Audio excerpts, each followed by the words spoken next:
When you first log into Tibia, you'll be greeted with a tutorial. This will walk you through some of the first steps of your adventure, like how to move, attack monsters, and use items. Once you go up the rope hole, you will end up in Dawnport. You will be here until you reach level 8, and you can go to mainland and choose your vocation. You don't have to leave right at level 8, but you'll be forced to leave at level 20. I will not be going in depth of all the controls and options within the Tibia client in this video, but we'll quickly cover the basics. You can use the quick start guide and manual on tibia.com to find out more details. Many of the settings in the client can be modified to change the way the standard controls work for moving around and interacting with items. At first, you'll use the arrow keys to move around and point and click with a mouse to interact with objects. Left clicking will let you interact with many menus and windows, and it will be held down to drag items to move them throughout your inventory or the game world itself if they are on the ground. The general options you have to interact with an item are looking at the object to receive information about it, or using it for a desired outcome. Using an object can range from eating food, opening a door, going up a ladder, and much more. Another option you may see with many items is the Use With ability. Once this option is selected, your mouse cursor will become a crosshair, and you can select what you want to do with the item. For example, using a shovel on a pile of stones to open them up, using a rope on a rope hole to climb out of a cave, or aiming a rune at a friend or enemy. Exiting to the north will allow you to test the Knight vocation. The Knight has the most health and capacity of any vocation in Tibia.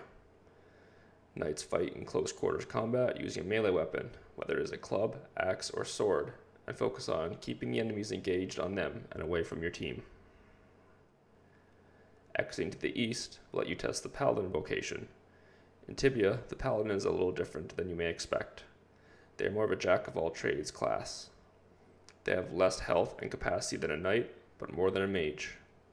Have some skill with magic, and can utilize runes fairly effectively, but not as well as a mage. They can block monsters for the team, but not as effectively as a knight. The key areas where they do excel is distance fighting and holy damage.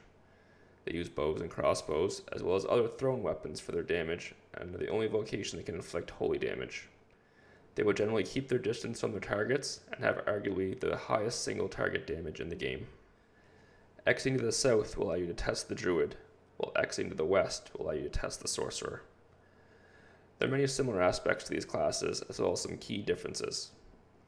Their stats are the same, having the lowest amount of health and capacity, and the highest amount of mana, which is used for casting spells.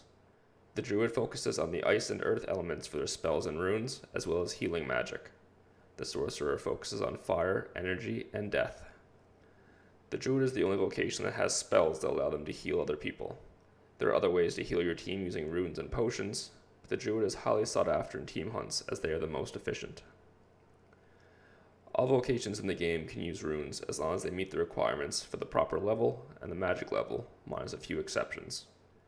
This means druids, sorcerers, paladins, and even knights can use runes that will cause ice, earth, fire, energy, death damage, or heal allies. Some vocations are just not as efficient as the others. Once you have tested the vocations and reached level 8, you may now choose your vocation and head to the main Tibian continent, where your adventure really begins. You'll be able to pick up some equipment for your chosen vocation before you leave Dawnport, and then choose the city where you will start. I hope this video can help you get started on your adventure in Tibia, and I'll see you in the next one.